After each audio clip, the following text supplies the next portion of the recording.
Pingüino Multimedia presenta Vida Saludable, un programa enfocado en mejorar la calidad de vida de nuestra región a través de asesoría y consejos médicos junto a nuestros profesionales.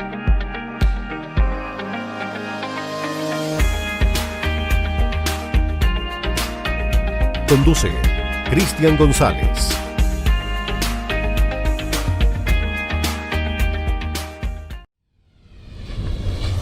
Hola amigos míos, nos encontramos en las instalaciones de la Clínica IMED para llevar un programa más de Vida Saludable y le damos la bienvenida a nuestro invitado hoy día, Francio Meneses, traumatólogo de la clínica con tremendo historial, tremendo conocimiento Magallanes. Francio, gracias hoy día por estar una vez más con nosotros y sin duda cada capítulo nos vamos tocando aparecen nuevas enfermedades, nuevo material que definitivamente queremos llevarle a la comunidad para que pueda interiorizarse y por supuesto buscarle la solución al problema. Hola Cristian, gracias por la invitación, encantado de participar nuevamente y poder llegar a la gente a través de tu programa. Así es. ¿Cómo ha estado, Doc? ¿Cómo ha andado?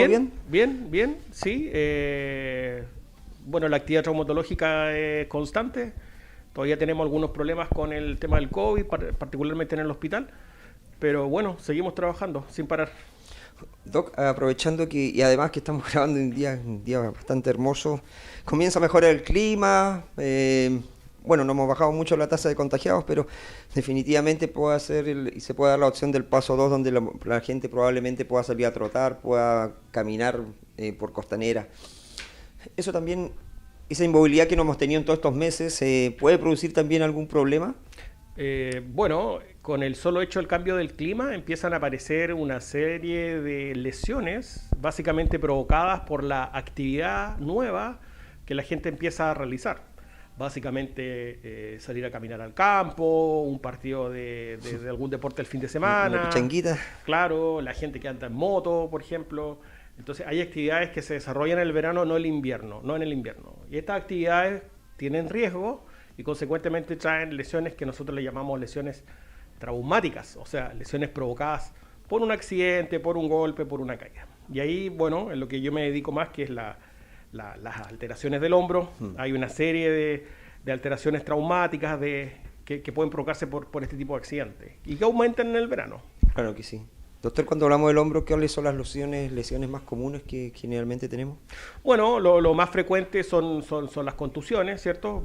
Que básicamente son los golpes. Nosotros eso lo tenemos que manejar, estar seguro que solamente es un golpe para poderlo manejar bien. Pero hay lesiones un poco más graves y básicamente ahí entran las fracturas, ¿ya? El segmento que es muy común de fracturarse, en el caso de lo que yo hago, que es las alteraciones del hombro, son las fracturas de clavícula. Que es este hueso que está acá adelante, sí. ¿Verdad? Y también son bastante frecuentes las fracturas del hueso que está acá, que se llama húmero, ¿ya? El húmero arriba, nosotros le llamamos la cabeza humeral. Esos son los dos segmentos que más se fracturan. Las clavículas habitualmente hay gente joven que hace deporte o actividad física o por el trabajo también.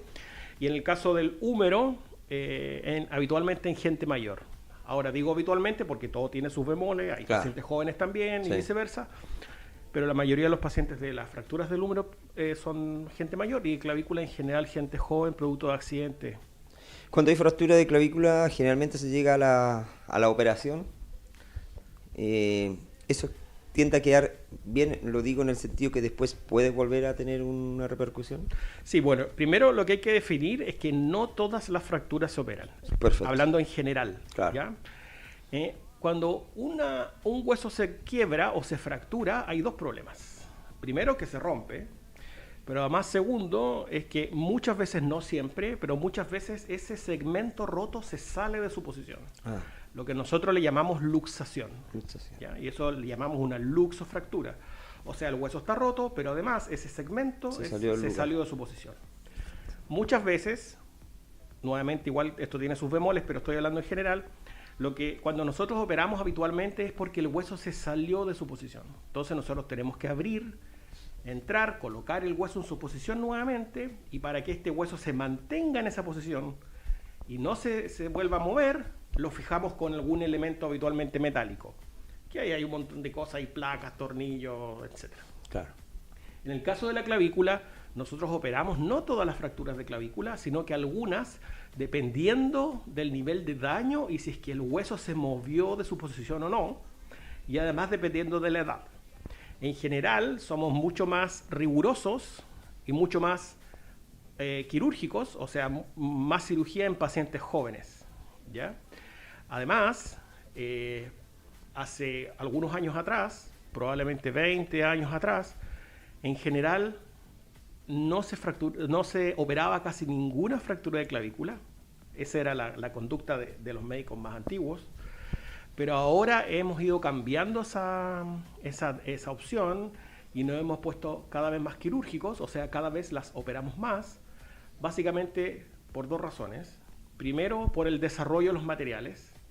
Esta especialidad se ha ido desarrollando conforme se han ido desarrollando los materiales que ocupamos para operar. Claro. Hace 20 años atrás no habían los materiales que tenemos ahora. Estoy hablando de una cosa en el mundo, no solamente aquí. Las aleaciones de metales que se ocupan.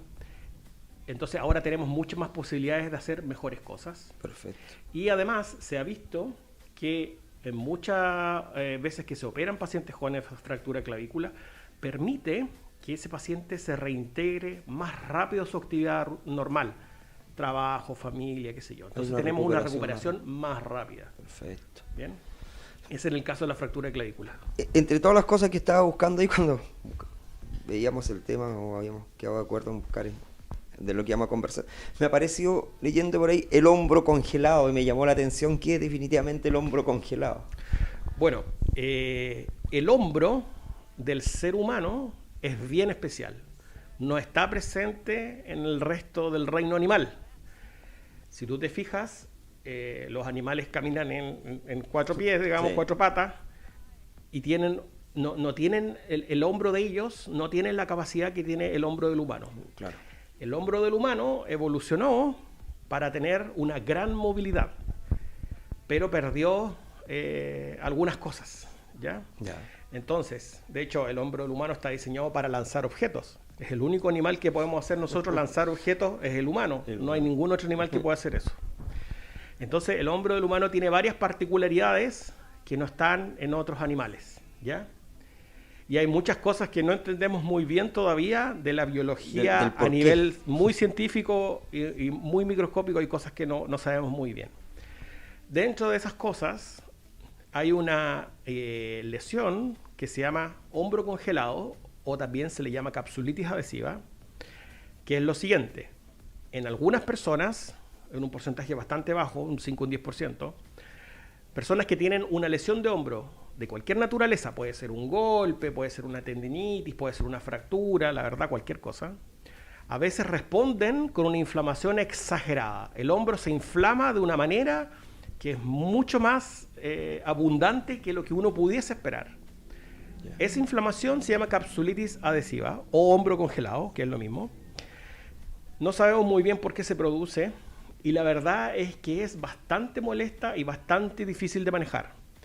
Difícil de manejar porque no tenemos un medicamento preciso que nos lleve 100% a la mejoría rápida. Eso no existe aún en el mundo.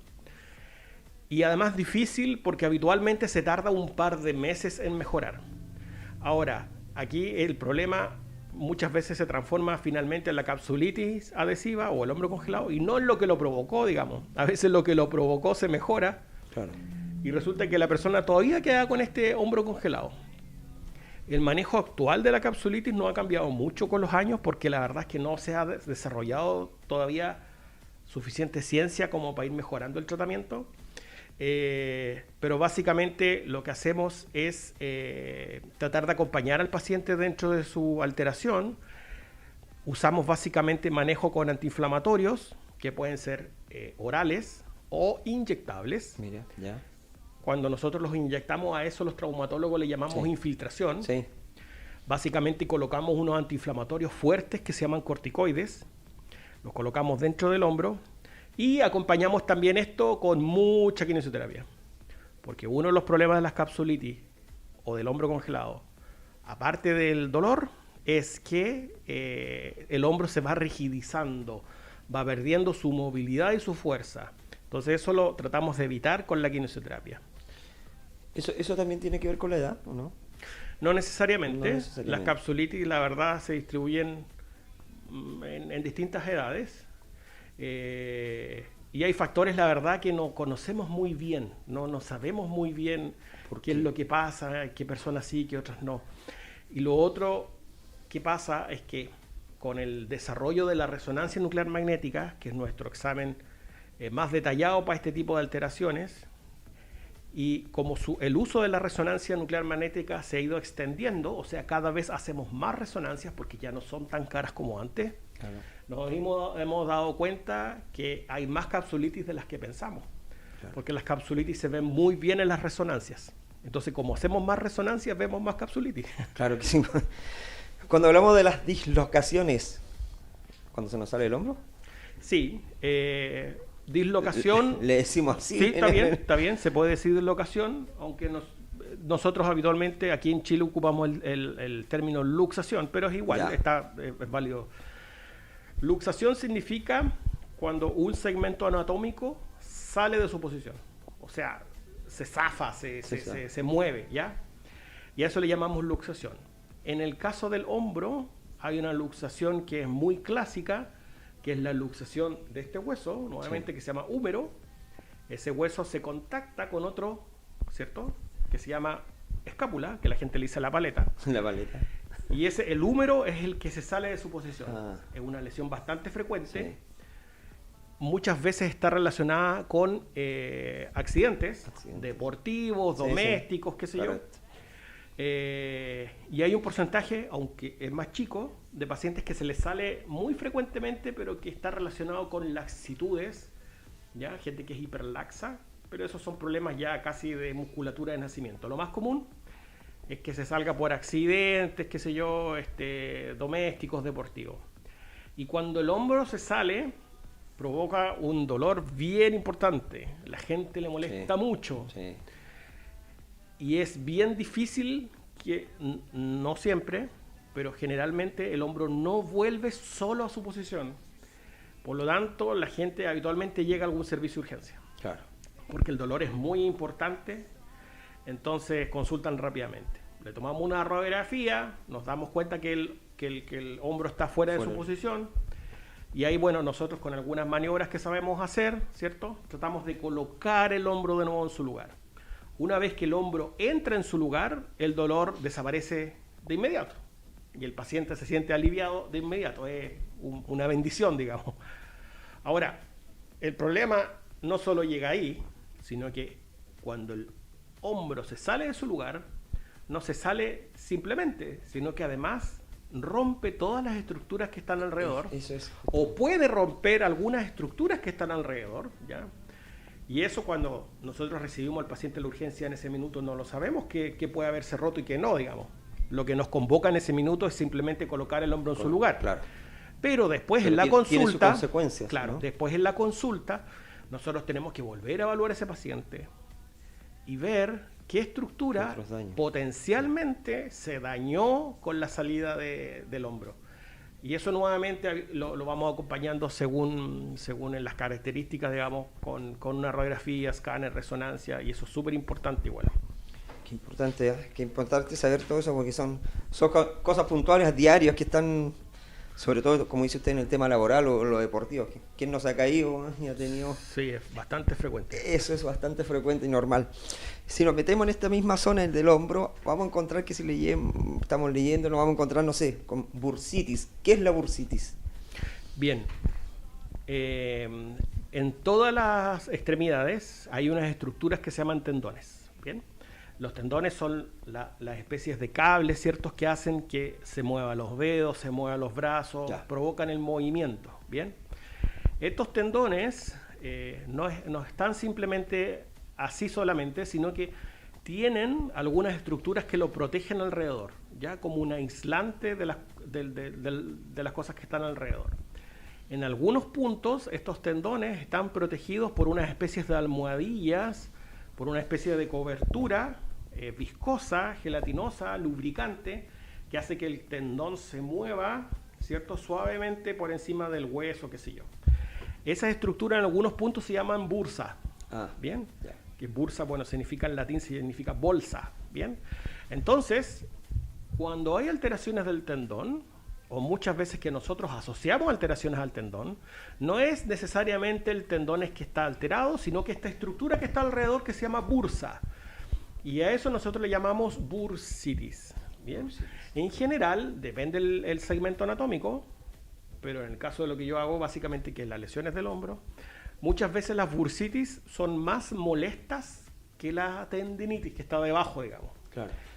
Y bueno, ahí la tenemos que manejar según el nivel de severidad, según cómo se vaya comportando el paciente. Pero hay varias cosas que podemos hacer, hacemos kinesioterapia. Nuevamente, en el caso del hombro también tiene bastante protagonismo el tema de las infiltraciones con corticoides. Pero sí, son bien molestas y habitualmente van de la mano con alguna alteración de tendón. Siempre van en conjunto. Es raro ver un tendón inflamado sin bursitis, porque como están íntimamente relacionados, habitualmente se inflaman los dos. Claro que sí. Doctor, lo dijo ahí a la pasada, en la famosa tendinitis, que es algo que definitivamente yo creo que hoy día con el teletrabajo está muy de moda. Cuando nos referimos a la tendinitis, obviamente son dolores musculares, son dolores focalizados. Sí, mira, quizá antes de explicar qué pasa con la enfermedad, hay que explicar lo normal, digamos. ¿Qué es un tendón normal? Un tendón es una estructura, ¿verdad?, que en verdad no es como un cable, sino que es como una soga. Son varias fibras que en su conjunto forman una unidad. ¿Bien? Ya. Ahora, estas fibras, este tendón, debería, de manera normal, tener cualidades de flexibilidad. Debería ser un tendón elástico, cauchoso, firme pero flexible, ¿bien? Que permita el movimiento y ejercer fuerza y tracción, ¿ya? Por alguna razón que desconocemos también, pero también aquí está relacionado la actividad física, la actividad laboral, la edad, la genética, varios factores. Estas propiedades elásticas del tendón, estas propiedades de flexibilidad a veces se empiezan a perder, ¿bien? Y a eso nosotros le llamamos tendinosis. Tendinosis es el término para decir que el tendón está inflamado, pero un poco desgastado también. Y desgastado significa que se empieza a poner más rígido, ¿ya? Entonces, cuando nosotros manejamos lo que la gente llama tendinitis, en verdad estamos manejando siempre tendinosis, o sea, una combinación de inflamación y desgaste. Eso es lo que se produce. Básicamente una fatiga de material, ¿ya? Y esto claramente relacionado con las actividades, por ejemplo, laborales. En el caso del hombro, las tendinosis más comunes son las de un grupo de tendones que se llaman manguito rotador. El manguito rotador es un grupo de tendones, no es uno, son cuatro. Son 4 tendones que actúan en conjunto y están profundos en el hombro. Yo no los puedo tocar desde afuera. Bien. La resonancia nuclear magnética nos permite a nosotros determinar, aparte si el hombro, o sea, si este manguito rotador, si este grupo de tendones está inflamado, también nos permite ver si tiene tendinosis. Entonces, el tratamiento que básicamente llevan a cabo los kinesiólogos, cuando no hay rotura de tendón, solamente una inflamación y tendinosis, está orientado como a mejorar el dolor, pero tratar también de revitalizar estas cualidades que el tendón debería tener. Tratar de recuperar esta flexibilidad, esta elasticidad, esta firmeza que yo te comentaba que se ha ido perdiendo producto de la actividad o la edad. Entonces, por eso los tratamientos de las tendinitis o tendinosis son prolongados en el tiempo y necesitan varias sesiones de kinesioterapia. Porque tú comprenderás que yo con 1 o 2 o 3 sesiones de kinesioterapia no puedo revitalizar el tendón y volverlo a esa juventud que tenía de un paraguaso, digamos. Claro. Necesita un entrenamiento. Y ese entrenamiento lo llevan a cabo los kinesiólogos. Y por eso son tan importantes los kinesiólogos. Aquí en Clínica IMED tenemos un grupo estupendo, un equipo estupendo de kinesiólogos que nos ayudan bastante. Y además tenemos una terapia que se llama terapia con ondas de choque, que es una cosa que se ha ido desarrollando en el último tiempo. Es una maquinita, un aparatito, ¿cierto?, que se coloca encima del tendón que está alterado, tira una vibración que se llama ondas de choque. Detrás de eso hay un montón de ciencia, digamos. Y esas ondas de choque nos han ayudado mucho porque nos ayudan mucho a este tema de revitalizar el tendón. Perfecto. Entonces lo hace un poco más rápido y más efectivo. Bien. Entonces el problema de las tendinitis habitualmente no se puede resolver con un medicamento o con una consulta médica, sino que hay un tratamiento detrás. Y eso hace que a veces la gente se tarda un poquito más de la cuenta y no basta solamente con un antiinflamatorio y ya, digamos. ¿Cuál importante es la parte de rehabilitación en lo que significa los tratamientos, en la parte, ¿cierto?, donde empiezan a hacer su labor los kinesiólogos? Que no sé, hay una lesión en que va a tener que ver 8 sesiones y tú vienes a hacer 4, ya me sentí mejor y no vengo más. ¿Y qué hace eso a media? Claro. Es perjudicial porque definitivamente no recuperaste bien esa pieza. Exactamente, porque en general el paciente se siente mucho mejor antes. Disculpe, pero le voy a decir lo mismo, porque la del chileno nos empezamos a sentir mejor, ya para qué voy a ir, ya estoy listo. Claro. Ya. Pero que uno se sienta mejor no significa necesariamente que el proceso de reparación por dentro haya terminado. Claro. De hecho, el cuerpo en general es tan noble que cuando tiene una alteración pequeña nosotros ni siquiera lo sentimos. Entonces, por eso la idea es terminar completamente los tratamientos para asegurarse de que ese segmento se haya reparado, se haya mejorado y evitar así las recaídas, que es algo bastante común. Pacientes que vienen 1, 2, 3, 4 veces y nos acompañan, lo vi el 2016, el 2017, el 2018, y nuevamente, otra vez por la tendinitis y otra vez y otra vez. Entonces, en general, esto es mucho mejor darse el tiempo, hacer el tratamiento como corresponde, de una vez y bien.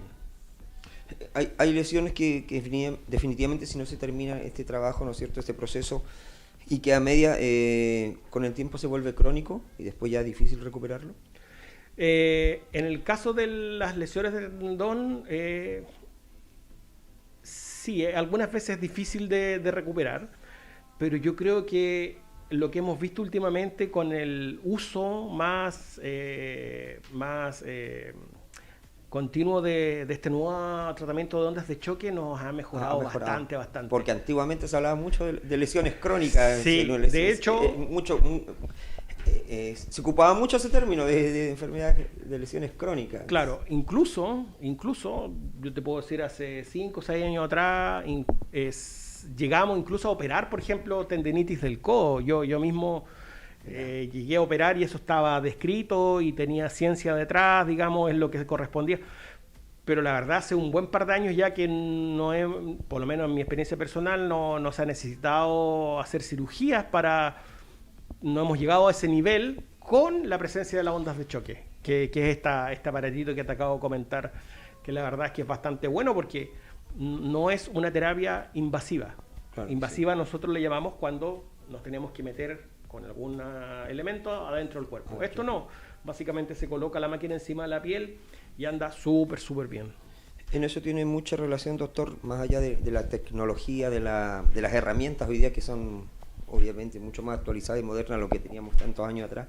En los conocimientos, la otra vez conversábamos, ¿no es cierto?, lo que ha significado también su persona de poder especializarse, porque definitivamente esos conocimientos hoy día nos ponen a la par de que la salud en Magallanes no tenga nada que envidiarle al resto del país.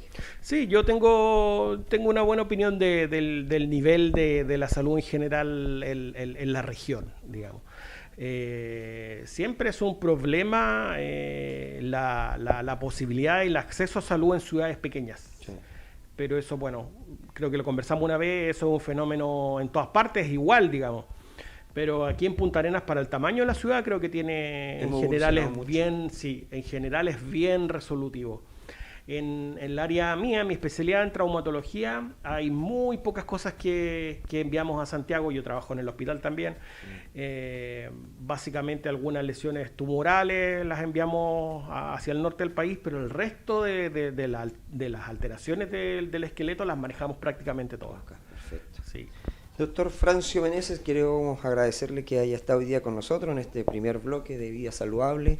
Siempre es un placer, un privilegio poder estar acá en la Clínica IMED, poder conversar con ustedes y como digo, y como la misma vida, todos los días vamos aprendiendo algo nuevo, así que le quiero agradecer, le quiero dejar las cámaras de la gente de la comunidad de Magallanes para despedirse y bueno, desearle también que como doctor usted también se cuide mucho como lo tenemos que hacer todos nosotros en esta pandemia. Pero agradecerle una vez más que lo importante que pueden mostrar sus conocimientos y que también, obviamente, la comunidad pueda aprender como aprendemos todos nosotros en cada capítulo. No, te agradezco a ti, Cristian. Muchas gracias nuevamente por participar en tu programa, poder acceder a la gente, al público. Bueno, hoy día estamos aquí en Clínica IMED. La idea es que la gente vaya conociendo esta clínica, que es una clínica abierta a todo el mundo, una clínica que tiene convenios con ISAPRES, pero especialmente con los pacientes FONASA. Así que nos vengan a ver, que la conozcan. Hay muchos especialistas de distintas áreas, digamos. Así que bueno, los esperamos y gracias. El equipo se ha ampliado. Sí, se ha ido ampliando. La verdad es que es una clínica bastante grande para los que no lo conocen. Tenemos colegas de varias áreas, médicos generales de bastante prestigio, así que estamos contentos, estamos creciendo bien. Y muy rápido, y sí. Muy bien, doctor. No, gracias a ti. Muchas gracias. Listo. La invitación está hecha entonces para venir a conocer la clínica IMED. Hacemos hoy día nuestro primer bloque acá, justamente con el traumatólogo Francio Meneses, y seguimos haciendo Vida Saludable. Vamos a una pausa comercial y ya regresamos.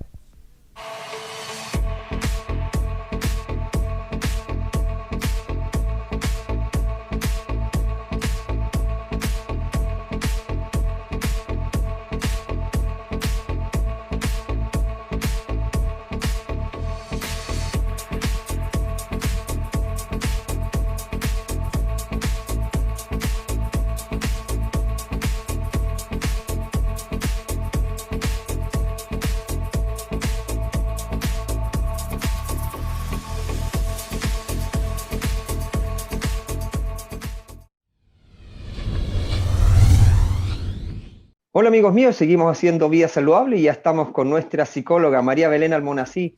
María Belén, gracias hoy día por estar con nosotros, un capítulo más de Vida Saludable y bueno, por supuesto, como lo decimos siempre, este programa lo hacemos entre todos y qué importante poder tenerte más en un año complicado. No, definitivamente estamos sobre los 8 meses y ya, si nos agotamos con 3, 4, lo que hablamos de siempre, muy agotados hasta la altura en diferentes circunstancias y yo creo todavía todo lo que tenemos que esperar por todo lo que tiene que venir mucho más adelante. Sí, bueno, gracias por invitarme nuevamente, feliz de estar con ustedes y sí, ha sido un año bastante complicado en muchos aspectos, sobre todo lo emocional, así que aquí estamos para aportar y para ayudar en este difícil año que hemos tenido, pero esperemos que termine pronto. Hay varias, me pongo a conversar contigo y van saltando hartas dudas. Mira, mientras pensaba lo que te iba a decir, estaba pensando, además, en que te iba a preguntar cómo ha sido cuando preguntaste este año difícil, que, digamos, tienes siempre muchos, bueno, dentro de tu trabajo, ¿no es cierto?, muchas consultas, definitivamente, ¿en qué podríamos decir, en qué grupo podríamos estacionar definitivamente la gente en las consultas más que te ha tocado este último tiempo? Bueno, en general las consultas son las personas adulto y adulto mayor. Mayoritariamente este último tiempo consultaba mucho los adultos y los adultos mayores y las mayores consultas son por crisis de angustia, crisis de pánico y cuadros de baja anímica que obviamente si no se tratan a tiempo pueden ir evolucionando a cuadros depresivos más graves, pero generalmente crisis de angustia, crisis de pánico y ansiedad. Son como las consultas más recurrentes. Y estas últimas semanas, sobre todo, ha consultado mucho más adulto mayor. Mira, que es un poco lo que sentimos, bueno, año complicado para todos, sí.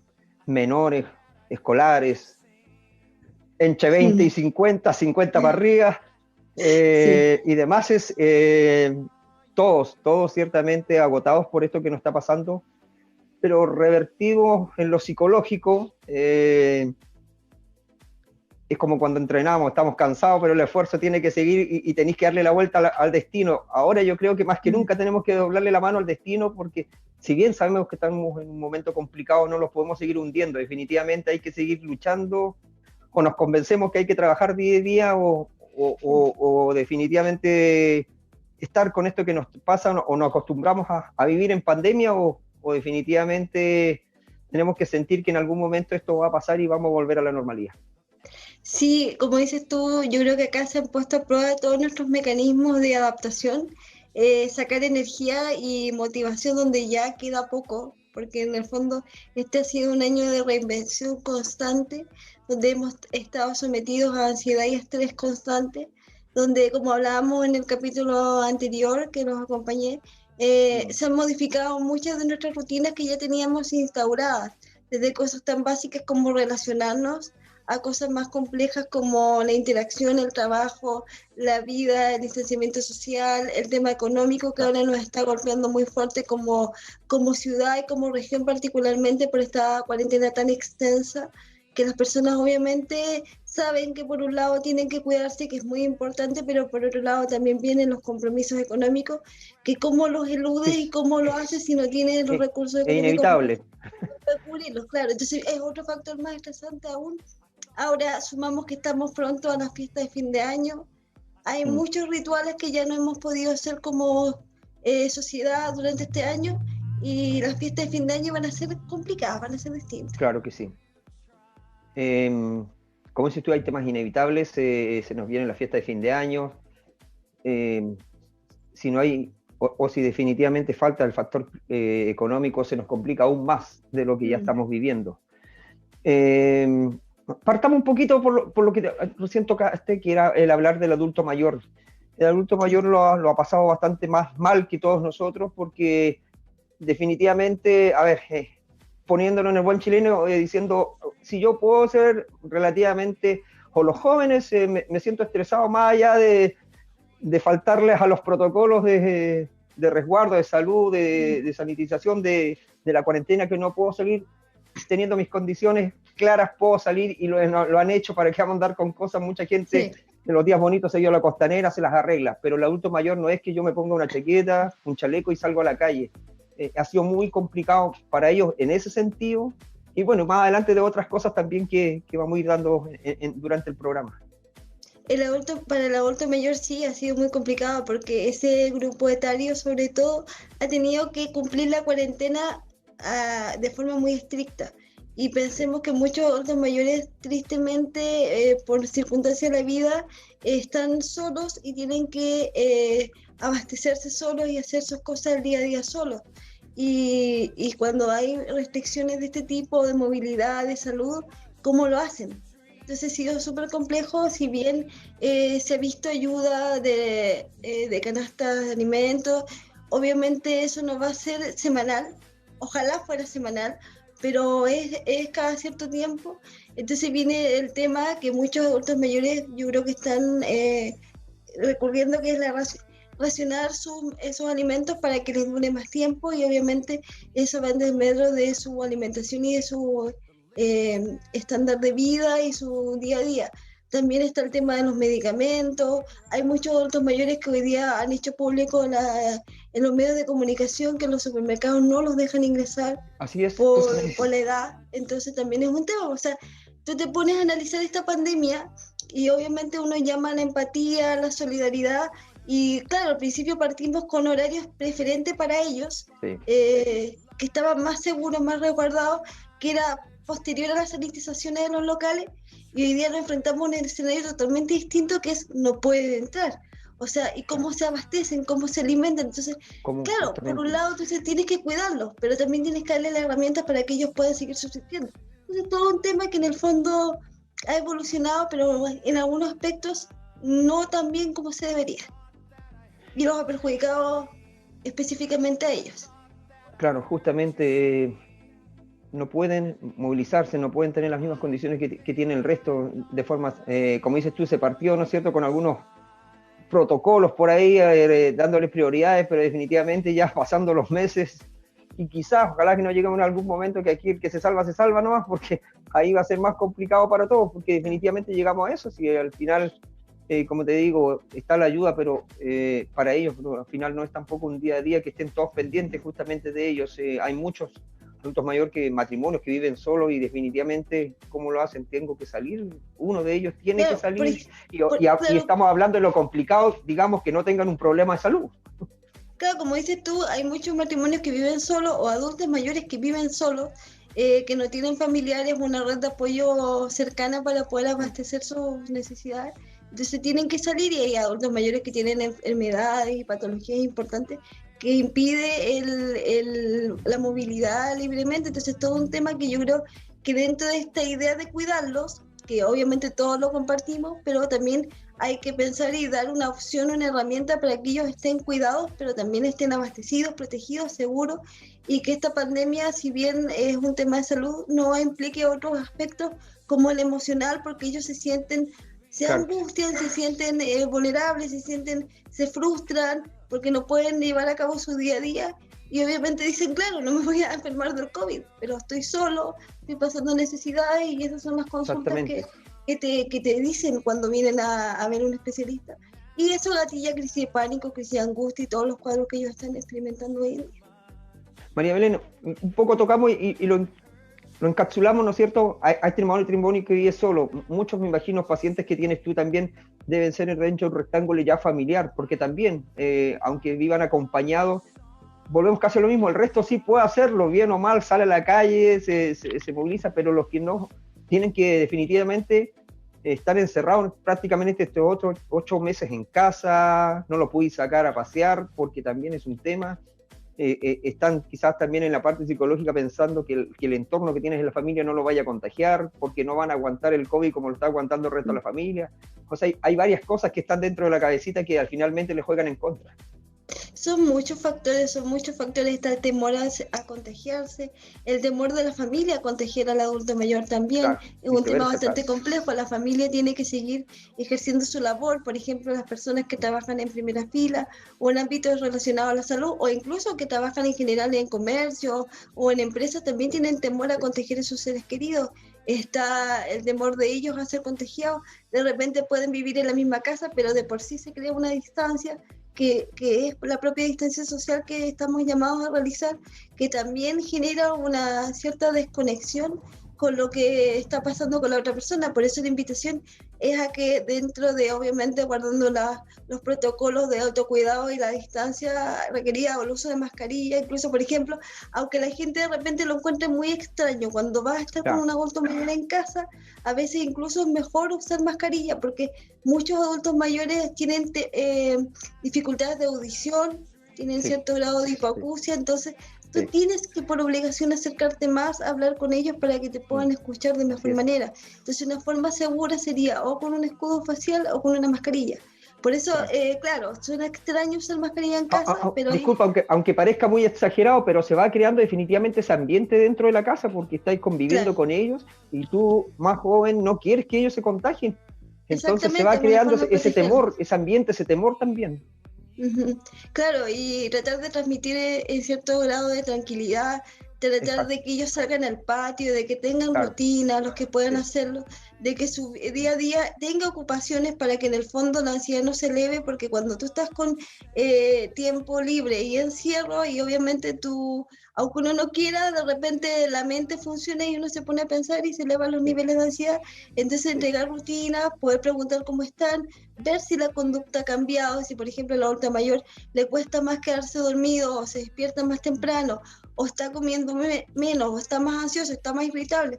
Ellos cambian mucho el comportamiento, la conducta, se retrotraen, se ponen más callados, y esas señales ponerle cierta atención y si es necesario consultar para que no lleguen a cuadros más complejos o episodios de ansiedad más importantes para ellos. Claro que sí, María Belén. ¿Cómo se va? No digo aclarando porque cada vez está más complicado, pero como quisiéramos que este panorama se aclare mucho más, pero en sentido de que ojalá pensáramos que esto va a pasar muy rápido, pero definitivamente si no es así, ¿cómo vamos sosteniendo a un adulto mayor para todo lo que viene?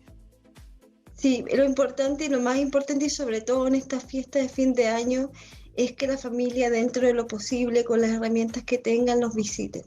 No los dejen solos. Se sientan acompañados.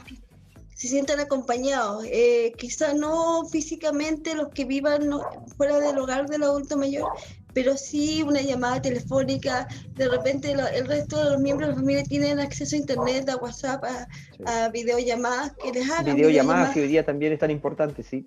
Claro, o que los visiten por el portón, o que les vayan Sí, contando sí. y permitan que también ellos vayan contando cómo se sienten o le cuenten hechos importantes de la vida del resto de la familia. Por ejemplo, si algún nieto se salió del colegio o ingresó o va a ingresar a la universidad, o hitos importantes dentro de la familia, los cumpleaños, una nueva forma de celebrar, pero que no se pierda esa conexión familiar tan importante, ese acompañamiento. Sentirlos partícipes de todo lo que está pasando. Exactamente. No aislarlo más muchas veces de lo que ya era como normal, Claro. no sé si tan normal, pero digamos en condiciones. Lo que nos ha tocado vivir este año. Así es, justamente. María Belén, usted es la profesional, así que tengo que preguntarle otra duda que me dijeron cuando entrevista a la María Belén. Pregúntele lo siguiente por el teletrabajo, esto que hemos tratado de arreglarlo cómodamente trabajando desde casa, pero ¿para qué vamos a andar con cosas? Desde casa, de 10 con los que hablo, 9 me dicen que el teletrabajo en casa definitivamente termino trabajando mucho más que lo que era en la oficina. Es verdad, ha sido todo un desafío. Yo creo que este año, como te decía, ha sido un año de muchos desafíos, de reinventarnos constantemente, y el teletrabajo ha sido un tema importante. Piensa que nosotros en los hogares no tenemos la infraestructura para tener un teletrabajo y niños en el colegio, todo en el mismo lugar.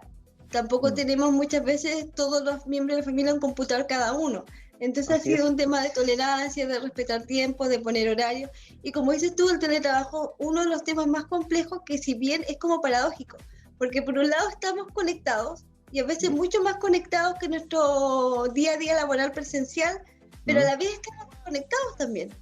Porque quizá lo que en momentos normales, presenciales, te va a tomar 10 minutos realizar, media hora realizar, una hora, en teletrabajo te demoras 2, 3 horas y es algo interminable. Sí, Porque sí. te requiere más tiempo, porque es mucho más trabajoso, porque no estás con la información quizá a la mano siempre. Y esta conexión constante ha costado poner ciertos límites en los horarios también. Entonces cuesta poner el límite de cuándo termino de trabajar y dejo la actividad para el otro día. Así es. Y eso también pasa la cuenta en el tema familiar, en el estrés, en el cansancio. Es más agotador para el que lo ejecuta. Para el núcleo familiar es un desgaste más importante. Es un tema complicado porque también para la persona, para el que está trabajando, definitivamente su oficina lo ha transformado en el living comedor. Y obviamente tenés que estar haciendo ese trabajo en el computador, estar concentrado. No le podéis pedir al resto de la familia que esté todo en silencio porque tú estás haciendo el trabajo, tratar de hacer tu pega tranquilo, sin molestar mucho al resto, pero tampoco como lo encasillas. Sí. Porque estáis compartiendo el mismo lugar, eso también requiere para ti, para uno, la concentración, que cuesta que demores mucho más en armar una nota, un trabajo, entregar un detalle, un informe. Y por otro lado, esa persona también va sufriendo el estrés porque al final está demorando más, las cosas no le salen, pero por otro lado también complicas porque ya no solamente a ti, ya que involucraste al resto de la familia en algo que es tu pega nomás, ¿cachai? Sí, al final, y todos los miembros de la familia al final pasan a ser tu equipo de trabajo. Es como que la hija, la señora, el marido, el papá, la mamá, todo el mundo empieza como a formar parte de ese equipo de trabajo de repente porque entran en el día a día del trabajo y también se les modifica la rutina. Entonces, la invitación es que dentro de lo posible el teletrabajo se mantenga un horario lo más parecido a nuestro horario laboral y obviamente tengamos momentos de desconexión, porque hay personas que es tanta la demanda que llegan hasta comer conectados al computador. Entonces obviamente esa comida tampoco va a ser tan placentera o satisfactoria como cuando tú te desconectas y comes y te dedicas a comer. Entonces, poner horarios para descansar, porque pensemos que el uso constante de los implementos tecnológicos como el computador también afecta al ciclo de sueño. Hay muchas personas que hoy día están teniendo trastorno de sueño y cometen el error de que cuando se desvelan en la noche prender el computador y mirar el celular. Entonces, eso en vez de ayudar al ciclo de sueño lo empeora. Entonces, tratar de hacer todo una higiene de sueño, preparar el ambiente para poder dormir. Y una de esas cosas, desconectarnos de estos aparatos tecnológicos que dificulten ese proceso.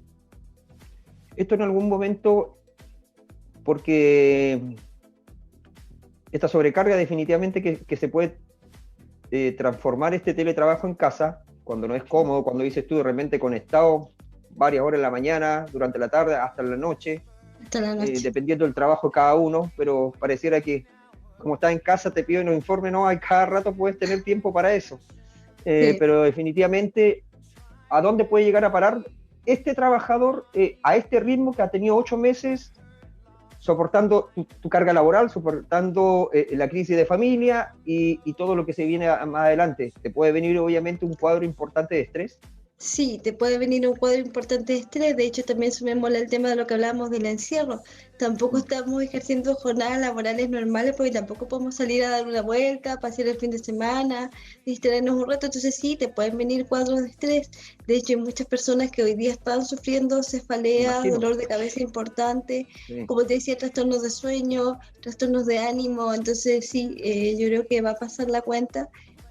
Posterior a que toda esta pandemia pase. Yo siempre digo que ahora estamos reaccionando a lo que viene, estamos como en un constante reaccionar. Cuando esta pandemia pase, vamos a tomar realmente el peso de todos los efectos que tuvo en cada uno de nosotros, y ahí recién vamos a ver quizás los síntomas y poder detenernos a ver los síntomas que esta pandemia nos puede dejar. Entonces lo importante es que en ese momento, si no podemos hacerlo ahora, nos detengamos a analizar todos los efectos que esta situación nos dejó y ponerle alerta y tomar una ayuda profesional para que eso no se extienda más y no se agrave más si es necesario. No automedicarse, que no es una buena opción.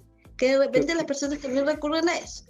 Qué bueno lo que dices tú, porque definitivamente estamos hablando lo que es real y que al final cosas que de repente tú tienes a mano, como dices tú, todos terminan de repente siendo doctores, automedicándose, y si te resulta la primera bien, después te acostumbras. Entonces, no llegar a eso, definitivamente llevarlo por lo que se cree, en el caso tuyo, de consultar a una psicóloga, de ver definitivamente en qué posición estoy, para dónde me está llevando todo esto, es un poco también hacerse una autocrítica en el momento justo, no cuando ya sea tarde.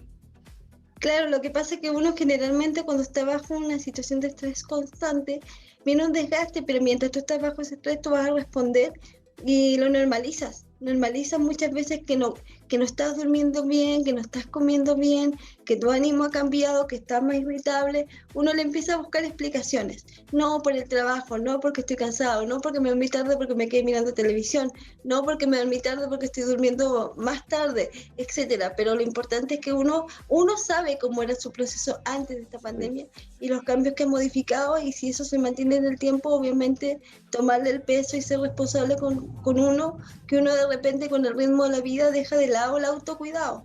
Las personas generalmente no nos preocupamos de cuidarnos a nosotros mismos, nos preocupamos siempre de cuidar a las personas que tenemos al lado, cosa que es buena, pero también tenemos que preocuparnos de nuestro autocuidado. Claro que sí. Nos pilla el tiempo, pero antes que nos vayamos, María Belén, tenerte a ti, una profesional de lujo, hay que aprovecharla. Me es inevitable porque mi entorno deportivo no me va a dejar quieto si no te pregunto el tema de los deportistas, que va con lo mismo de la vida real. Quizás no aguantábamos 3 meses y ya íbamos a volver al fútbol, íbamos a volver al básquetbol, al deporte.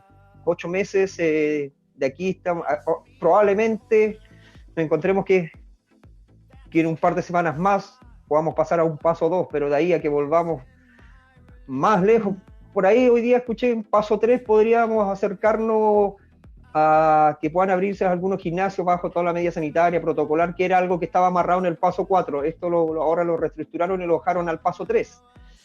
Ya. Así que si nos portamos bien, vamos a tener antes el paso 3 para volver a los gimnasios, al menos estar ahí en una maquinita, aunque el acompañante esté a 1 kilómetro, pero ya es algo. Sí. ¿Cómo nos vamos definitivamente a la persona que está acostumbrada a hacer ejercicio, a la persona que hace deporte, por último al que sale acostumbrado a trotar al aire libre? ¿Cómo un poco cuál sería tu opinión o cómo definitivamente poder llevar esto de buena forma?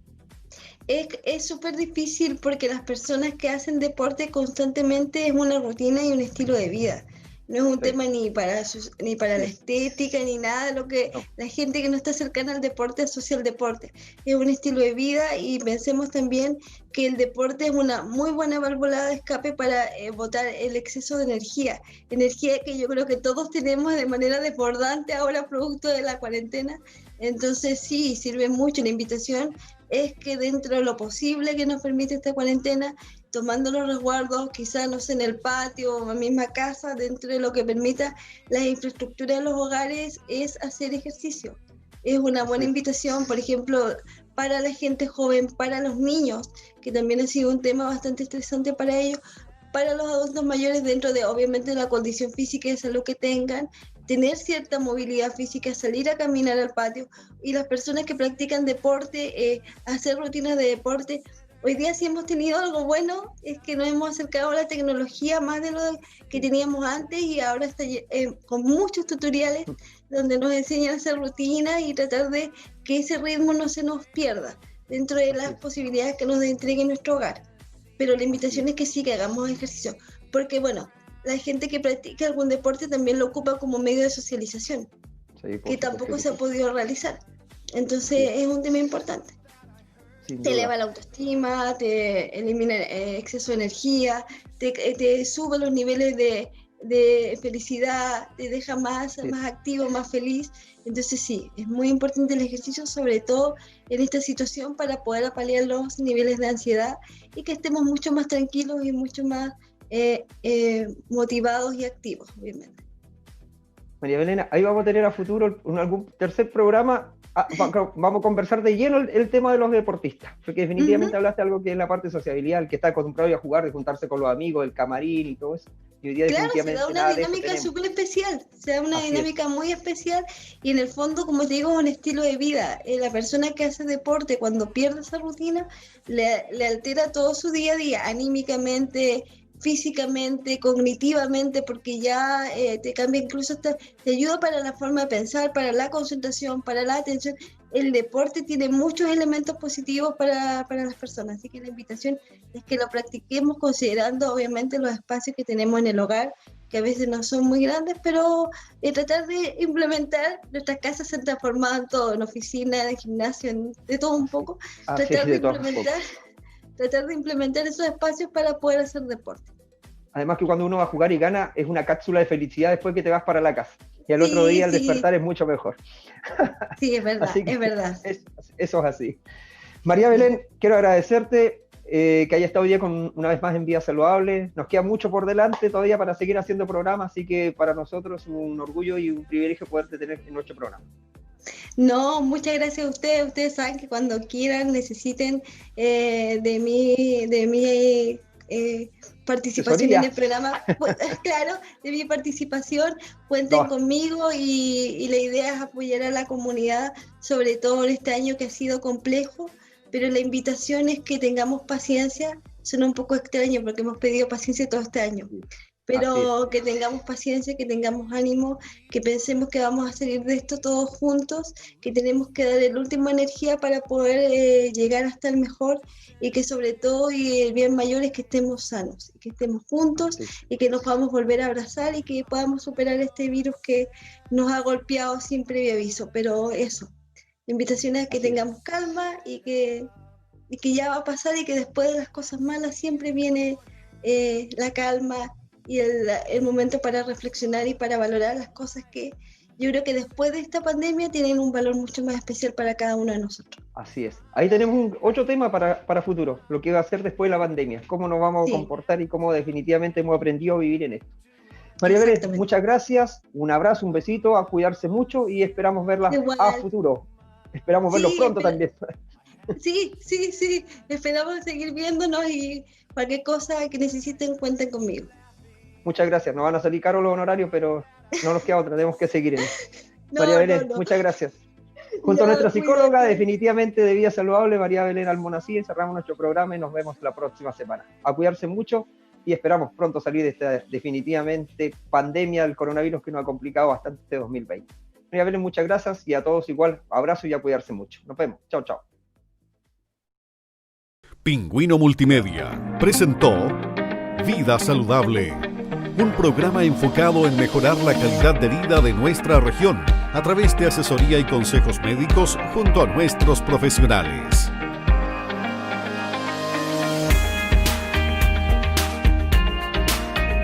Conduce Cristian González.